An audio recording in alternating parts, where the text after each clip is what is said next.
Bonjour à toutes, bonjour à tous, bienvenue dans l'émission Comme toujours. Vous savez, cette émission met en avant les patrimoines vivants, les savoir-faire d'hier et d'aujourd'hui. Aujourd'hui, mesdames et messieurs, accrochez vos serviettes. Nous recevons un homme qui n'a pas peur d'en découdre avec le boyau. Un véritable mousquetaire de la mêlée, un d'Artagnan du séchage, un mousseline des grands soirs. Fabien Tessier nous invite pour une plongée au cœur du saucisson, un voyage au royaume des saveurs sèches et bien assaisonnées. Son entreprise, le séchoir de Fab, sent bon le porc de plein air, le sel de Noirmoutier et les épices soigneusement dosées. Allez, en route! Tout est bon dans le cochon, du groin jusqu'au jambon. C'est bon. Ah oui, c'est La rate et les rognons, la queue en tire-bouchon. C'est bon. C'est bon, tout est bon dans le cochon. Fils de charcutier, ce petit gastronome en culotte courte a très vite suivi des études d'ingénieur agronome. Il a pris des détours pour mieux revenir à ses racines, revenir au boulot sur son bio. Après quelques années comme salarié, il a osé se lancer. Aujourd'hui, dans son atelier lyonnais, la viande est broyée, assaisonnée, embossée, puis suspendue au bar de bois pour une véritable cure de séchage. Ici, pas de chichi, mais du boyau naturel, du poivre, de l'ail et beaucoup de passion. Saucisson, petit ou gros calibre, cœur de gamme, maison et recettes multiples.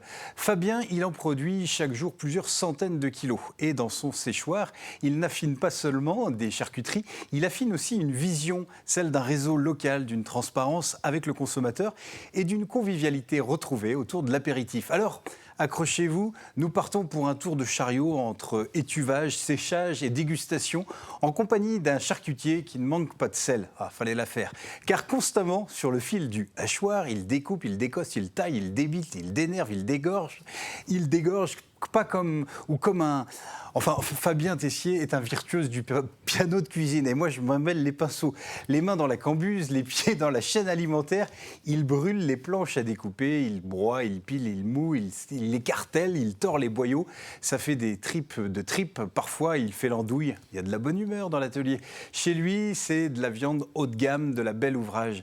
D'ailleurs, il faut voir la clientèle qui se précipite à son étal. Ici, on laisse les amoureux filets mignons s'embrasser sous les portes facochères. Chez lui, c'est un vrai centre de truie dans lequel le bon cochon déboyauté, mais digne de foi, devient son meilleur salami. Car attention, il est finement saucissonné en beau quartier aux quatre coins des ventres, en route pour le festival de Couenne. Oui, on fait ce qu'on peut. Haut les cœurs, attention, notre chevalier du Saint-Gras, d'Artagnan du Saignant, part en rasade sur une musique du groupe ABBA. Malbouffe s'en va en guerre. Allez, hachez, ça suffit. Notre invité Fabien Tessier, artisan charcutier, va tout nous dire sur le métier, sur son évolution, les transformations, la transmission, comment on fabrique le saucisson, quelles en sont les étapes, quelles recettes. Autant de questions que nous allons poser à notre invité. Bonjour Fabien. Bonjour. Bon, voilà, le petit portrait est dressé. C'est très sympa. Ah, fallait pas se louper, hein, c'est du haché. C'est haché menu. C'est haché menu. Je sens qu'on va bien s'entendre. Bienvenue, on est très heureux de vous Merci accueillir. également, c'est un plaisir. Eh ben, en tout cas, avant de se lancer dans notre sujet, eh bien, permettez-moi de vous présenter, comment je dirais, deux joyeux lurons, déconneurs à plein de tubes digestifs, que sont nos deux Jean-Pierre. Jean-Pierre Pouvreau et Jean-Pierre Bertrand. Bonjour. Bonjour Jérôme, bonjour Fabien. Bonjour. Comment on va? On va vrai bail. Bon, Ouais.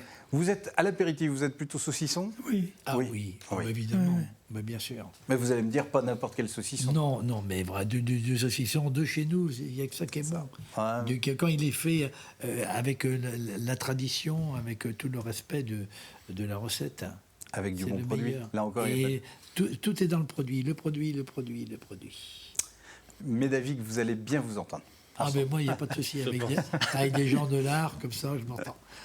Eh ben, mon petit artiste, au menu. Alors, du poulet de Chaland, aïe aïe aïe. Ah, oui, oui, oui. Recette simplissime. Poulet noir de Chaland. Et c'est l'ail, comme c'est la saison, c'est la récolte de l'ail, elle est belle, elle est fraîche. Et c'est une recette qu'on peut faire par-dessus la jambe à la maison. Et c'est un grand régal. En plus, l'ail, c'est très très bon pour la circulation sanguine. Ah. Et comme c'est de l'ail cuit, il n'y a pas de problème de goût et de relent. Éventuellement, on peut en manger tout seul. Très bien. Voilà. Eh ben, on ne s'en prive pas. Et Jean-Pierre Bertrand. Eh ben, moi, je cuisine me du suis cochon. posé la question quand Ouais. on a été en contact. J'ai dit, mais quelle est la tradition du saucisson en Vendée? Oui. Et alors, vous avez Alors, trouvé des j'étais choses sûr, pour avoir vu des gens faire des boudins, tout ça, qu'il y avait un usage du boyau. Mais ouf, une seule archive parle de saucissons qu'on faisait sécher avec du boyau, etc. La dame est née en 1907. C'est Madame Morion de Mouilleron-en-Parais qui parle qu'à la maison, quand on tuait le gorette, eh bien, on faisait du saucisson avec des boyaux. D'accord. Donc une archive. Ouf, Bon, vous êtes sauvés. Vous avez l'honneur retrouvé. est sauf. L'honneur est sauf. Après, je crois que les équipes de TV Vendée étaient venues au séchoir de Fab, Oui. dans le Mageco, je crois. C'est ça, avec Catel. Avec Catel, voilà. Je crois qu'il n'y a pas très longtemps. C'est ça. Fabien, on commence par la base, fils de charcutier, ingénieur agronome, salarié. Alors pourquoi avoir décidé de franchir le pas et de venir se lancer dans l'aventure du séchoir de Fab? Comment ça s'est passé? Alors, ce qui m'a fait franchir le pas, c'est dans mon ancien emploi salarié, l'entreprise avait été rachetée par un fonds d'investissement qui avait un peu dénaturé les valeurs humaines et de qualité produit dans lesquelles j'étais engagé dans cette entreprise.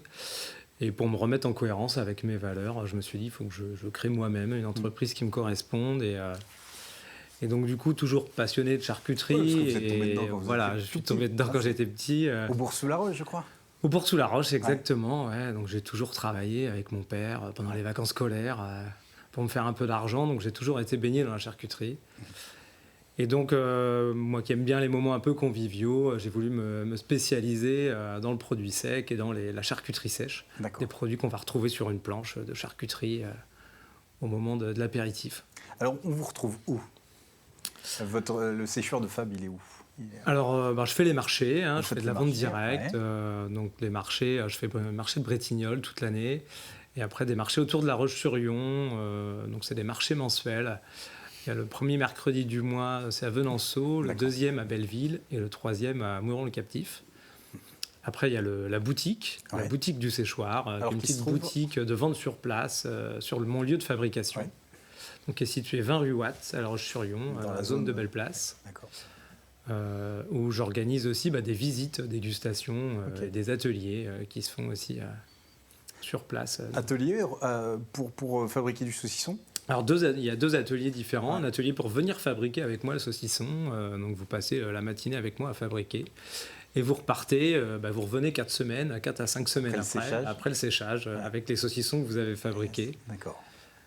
Donc ça, c'est un premier atelier. Et le deuxième, c'est plutôt sous forme de visite, avec une dégustation, bien entendu, derrière, et le petit verre de vin Y a qui pas de va raison, bien ouais. avec la charcuterie. Et on retrouve essentiellement des saucissons dans la boutique ou Alors, dans la boutique, je l'ai voulu un peu plus large. Je travaille avec des producteurs locaux, toujours sur le thème, par contre, de l'apéritif. D'accord. Donc, on va retrouver tout ce qu'on peut retrouver dans un apéritif. du liquide? Voilà, du liquide, des petits bocaux à tartiner, des D'accord. conserves, Ouais.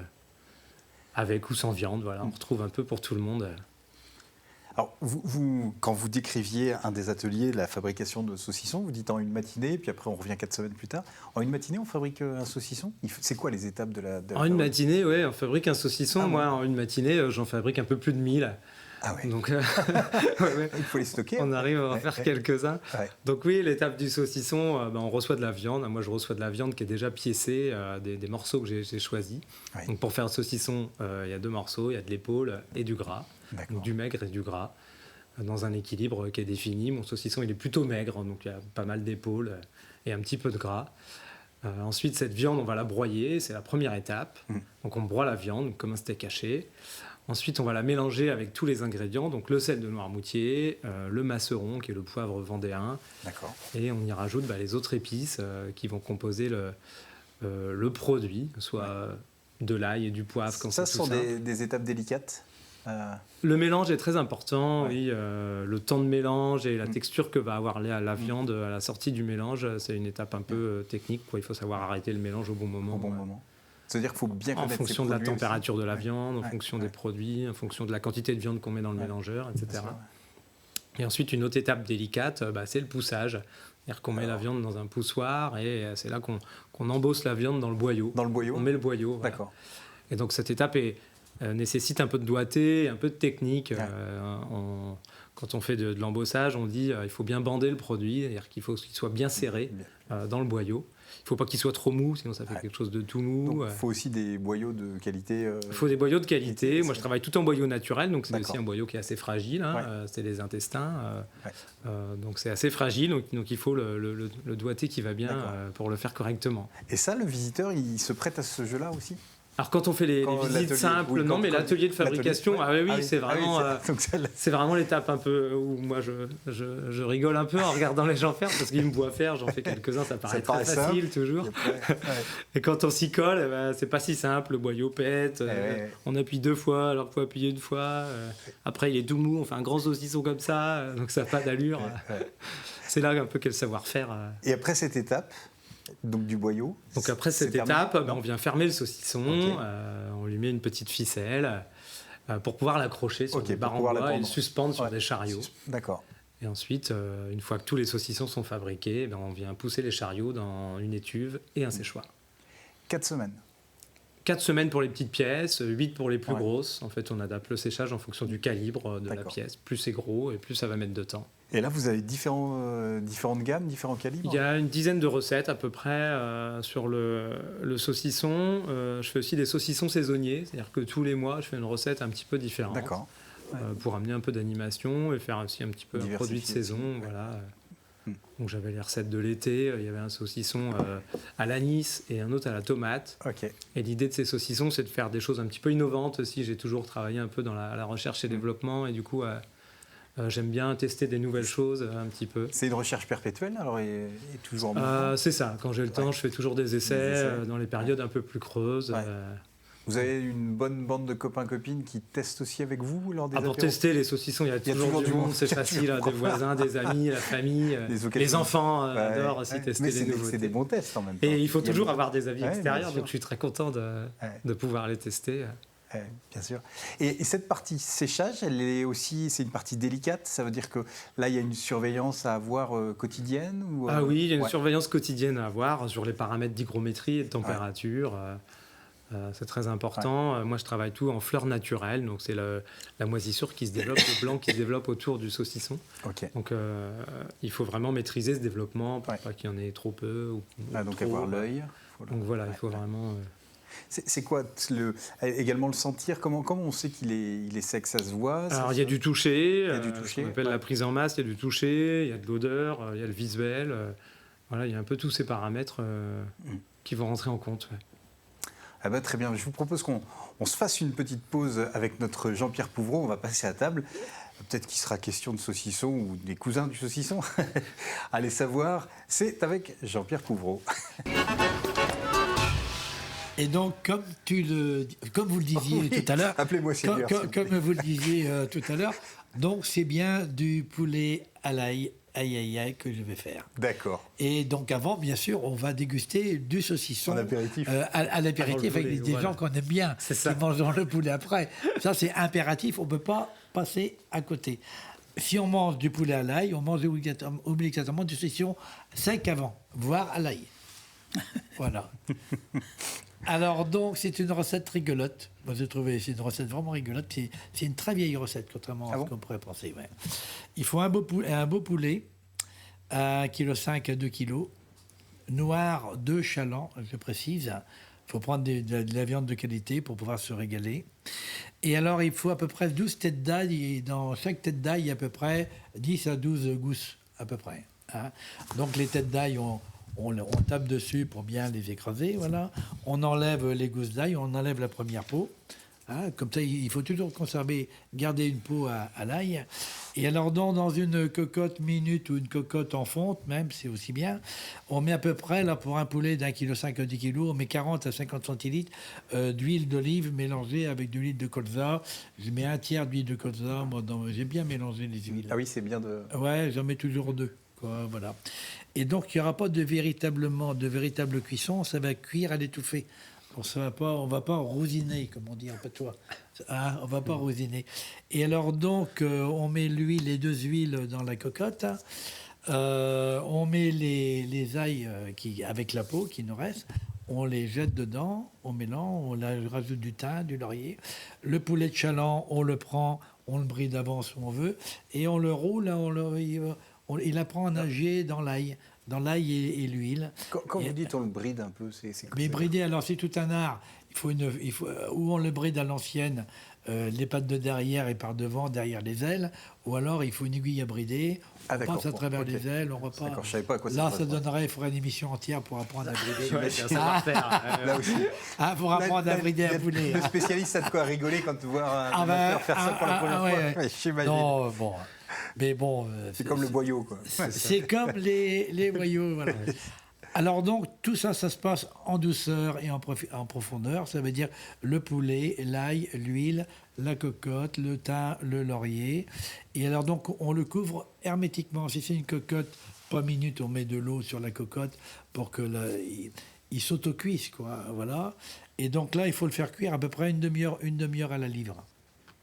D'accord. Et là, on touche à rien. Il va confire naturellement dans l'ail. Et au bout d'une demi-heure, on fait des pommes de terre. On fait cuire des pommes de terre à part avec la peau, puis on les écrase avec l'ail éventuellement qu'on récupère du poulet. Et un petit peu de beurre. Ou de crème. Et vous dégustez ce poulet aïe aïe aïe. Oui, oui, oui. Oui, oui, oui. Et c'est très bon. On ne peut pas avoir de renvoi d'ail puisque tout est cuit. Eh bien. Voilà. Alors évidemment, les gousses d'ail, après, il faut les sortir, il faut les écraser à la fourchette pour récupérer la pulpe. Et c'est un vrai bonheur.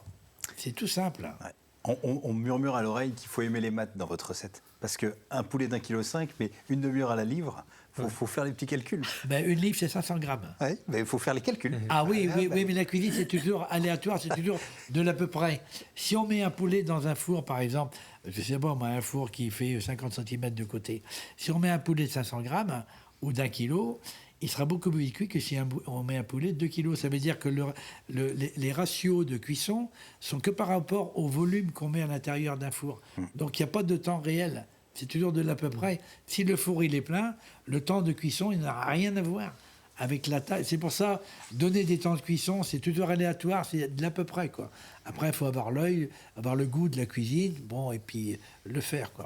Vous savez qu'en régie, ils prennent des notes, hein, parce qu'ils Ah, mais il faut les faire recettes des après chez eux. Ah, non, non, mais il faut Vous les voyez faire. comme ils sont attentifs, hein. Il faut les faire. Il n'y a aucun problème, c'est garanti à vie. Et c'est très bon pour la circulation, là. Je vais faire une réflexion, mais Oui. le aïe aïe aïe, c'est quand on met le poulet sur la cocotte.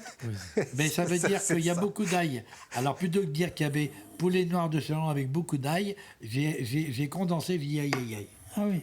Voilà. Non, c'est pas le cri du poulet Non, c'est pas noir. le cri du poulet Ah sur non, non, En non, relation non. avec la poule. Ah non, non, La non. cocotte. Ah ben la Ah ben cocotte. non, mais- Ah ben ça, je sais La pas. cocotte minute. Ouais, la cocotte- avec la cocotte minute, c'est possible. Il y a peut-être un lien, je sais pas. Je sais pas. Allez savoir les poulets et les cocottes. Ah, vous allez sur des terrains glissants, mon cher Jean-Pierre Bertrand. Non, non, Oui, non, mais- non. C'est surprenant. Non, mais La remarque est judicieuse. Oui, parce que j'avais la recette sous les yeux et je me disais, mais pourquoi que il fait aïe aïe aïe le coq?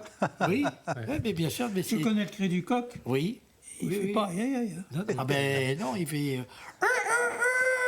Quel beau petit coquelet que vous nous faites là. C'est du bon. Ma grand-mère Merci, mon a dit- Jean-Pierre. Un berge au pipite. Eh ben, bien, c'est très Jean. bien. On y a droit une dernière fois. Bon, c'est un vieux coq. Ah, attends. Il est enroué un peu. Ouais, ouais, ouais, ouais.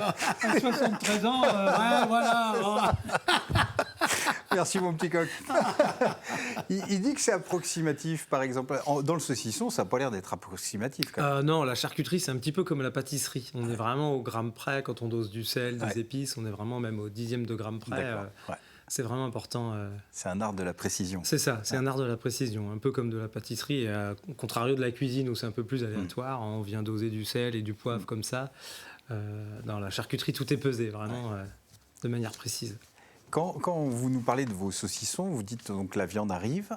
Vous l'avez choisi au préalable. Qui sont vos fournisseurs? C'est des Alors moi, je des travaille ports de Vendée essentiellement avec du porc fermier plein air de Vendée. Plein air, Donc, ok. c'est une filière officielle qui travaille sous cahier des charges Label Rouge et IGP. D'accord. Donc c'est des cahiers sous signe officiel de qualité. Donc on est loin du porc sur Caillebotti qui voit jamais le jour. Rien à C'est voir. C'est un cochon qui vit en prairie avec Ouais. un petit système de cabane pour s'abriter. Il y a 83 mètres carrés par animal. Ouais.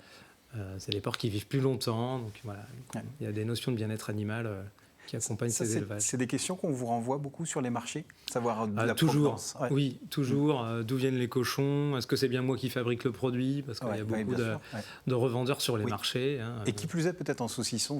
Vraiment, ouais, quand un saucisson, c'est ouais, très courant. Ouais. Ils viennent d'Espagne, ils sont C'est bergers. ça, ils sont, ouais. c'est pas vrai, c'est pas vous qui fabriquez. Mais si vous venez voir mon labo, je vais vous montrer, il n'y a pas de souci. Donc, donc, ce qui fait la qualité du produit, c'est avant tout la qualité de la matière première Bien et sûr. du porc. Ouais. Moi, je fais qu'un travail artisanal simple pour mettre en avant cette matière première, d'autant plus quand le produit est cru, comme le saucisson. Donc, je fais que mettre en avant le travail de l'éleveur qui a fait une super viande. Ou du saunier, puisque vous parliez aussi du sel de Noirmoutier. Donc ça, c'est important aussi de produire. Moi, ma démarche, c'est vraiment de travailler du produit local quand Ouais. il existe. Donc, le sel de Noirmoutier, voilà, je travaille avec un saunier depuis 15 ans et on a toujours eu cette démarche-là. Et ce que j'ai rajouté, moi, dans mon projet-là, c'est aussi le macéron que j'ai découvert. Alors, c'est un poivre local, c'est un poivre qui pousse dans les marais salants, qui pousse sur la côte atlantique de manière sauvage, qui est même envahissant dans les marais. Ils ont tendance à l'arracher. Un poivre qui a été oublié, c'est une plante qui a un goût de poivre, mais qui est là depuis très longtemps en Vendée et que plus personne connaît ou très peu de gens. Et puis personne n'utilise alors que c'est vraiment très sympa. On dit que le vin se bonifie en cave. Est-ce que le saucisson, il se bonifie aussi Est-ce qu'il prend de l'âge et il gagne en goût, en sagesse? Combien de temps on peut le garder? Oui, un saucisson, on peut le garder longtemps si on le garde dans les bonnes conditions. Il va continuer à sécher, voilà, jusqu'à la limite où il est un petit peu trop dur après pour le manger. Ouais. Donc il se garde facilement 2-3 mois si on veut Sans le garder. problème. Et les amateurs de saucisson aiment bien manger un saucisson plutôt sec. Ouais, qui est bien fait. Bien sec, voilà. C'est là qu'il va ressortir tous ses arômes et tous ses goûts. Alors que quand il est un peu mou, c'est qu'il a encore un peu trop d'eau à l'intérieur. On n'a pas extrait suffisamment d'eau. Donc les goûts sont un peu atténués. D'accord. Fabien, je vous propose de faire un petit bond dans l'histoire. On va aller je crois, début 20e, il me semble, 1900, avec Jean-Pierre Bertrand. C'est de bouche à oreille. Oui, c'est vrai que dans la tradition charcutière familiale, parce qu'en fait le métier de charcutier est quand même récent, installé artisan en Vendée. Autrefois, la charcuterie, c'était à la ferme. À la ferme, C'est ça, quand on cuisinait. on avait son cochon. Et Voilà. on cuisinait Il y son avait cochon. un charcutier par canton. Et puis souvent, il y arrivait parce qu'il allait donner un coup de main dans les fermes Oui. à tuer le goré. C'est ça. Mais bon, n'empêche que cette tradition charcutière, eh bien, on a Madame Jeanne Orion de Mouilleron-Paray, qui était née en 1907, qui parle du saucisson qu'elle faisait chez elle en 1932. Voilà un petit bond dans le temps avec des images qui correspondent Ah oui, à ces journées de cuisine du où on cochon. tuait le goré. Ouais, dans les fermes. Et tout à l'heure en régie, on a regardé quelques images et notre technicien était « Oh là là, je me souviens de ça Ah oui. ». Et oui, c'est vrai qu'il y a beaucoup de Vendéens qui vont dire « Ah ouais, quand on était petit, on allait voir ça ».